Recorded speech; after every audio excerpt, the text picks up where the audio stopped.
When we are solving word problems, there are 5 requirements, and you need to meet all those requirements in order to earn the 5 points that are available for each problem. The first part is you need to define your variables. Tell me what x is, or t, or n, whatever you are. Tell me what it means. Then you need to create your equation or equations. In other words, no, you cannot guess and check. Then you need to solve those equations and actually get a solution.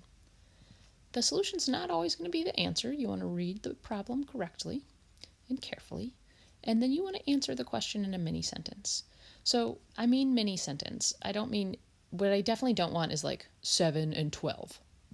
No, but like you don't have to write out the missing numbers are 7 and 12. You will get a sense for that. It is helpful to say like width is 7, length is 12, something like that.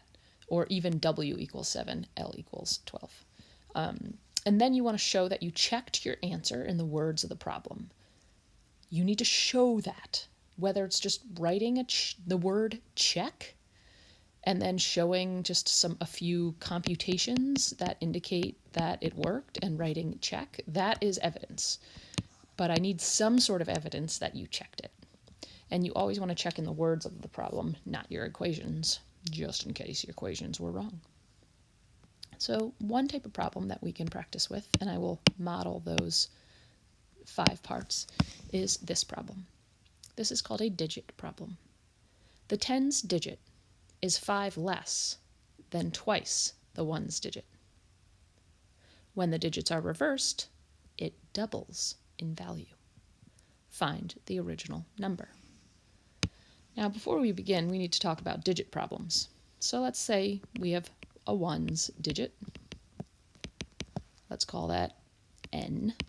And we also have a tens digit. Let's call that t. Now, obviously, if we write tn, if n is 1 and t is 2, and we write tn in an attempt to write 21, that's not going to work. Because in algebra, what that really means is t times n. This really means 2. It is not representing 21.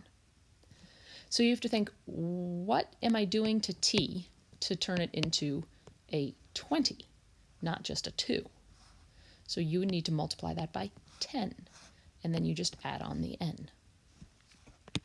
So when you have digit problems, in order to represent that digit, you need to represent it using some sort of something like this.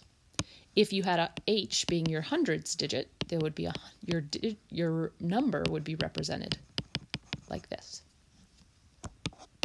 So now that we know how to write a number, so I have satisfied the first requirement. I have defined my variables.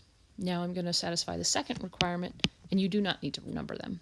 And I will now create an equation.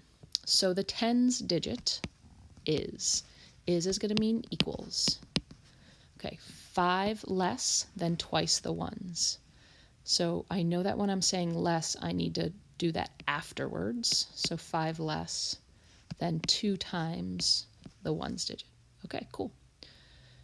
I have 2 variables, though. I need another equation. Oh, okay, right, there's more info. When the digits are reversed. So in other words, when the n, so this is the original, so when the n now sits in the tens place and the t sits in the ones place, this is going to be the reversed. So when the digits are reversed, that doubles the value. So that would be 2 times the original number. Notice this is reversed, and now this is doubling the value of the original. Great. Part 3 is I need to solve this system of equations. So I'm going to go ahead and do that. First, I'm going to simplify.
Now for our second equation, and you might have noticed I just changed the problem because the first one wasn't actually working.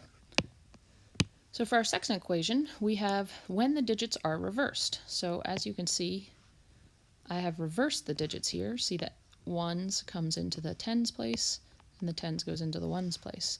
So when I have the reverse, the resulting number, so that's my reverse, is 9 less than the original. So again, 9 less than the original.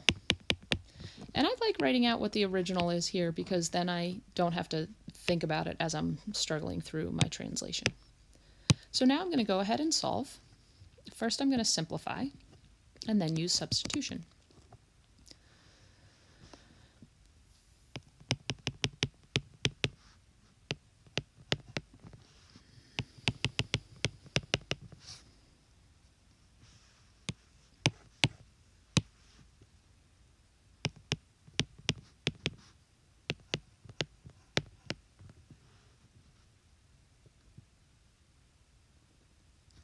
I'm going to just divide by a -9 here and make everything easier. And now I'm going to substitute.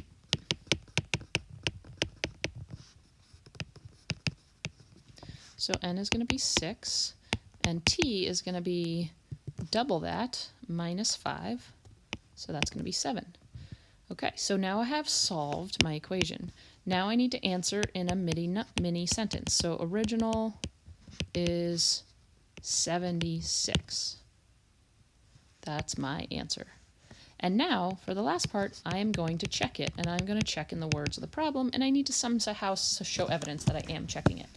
So I'm checking. The tens digit is 5 less than twice the ones. So is 7, 2 times 6, 5 less than twice the ones? Yes. Okay. Then when I reverse it, is 67 9 less than the original? Yes. Because 67 plus 9 gives me 76. Okay, cool. As you can see, those are the 5 parts. Please don't remember them. And I know right now, initially, in certain problems, it feels so silly, but it will be very important to get in the habit of it as your problems get harder. Yes, some of these problems you can do intuitively in your head. I tried to make the numbers kind of easy because we're learning. You need to practice, though, doing them by equations and not intuitively, because someday the numbers will not be intuitive, and you need to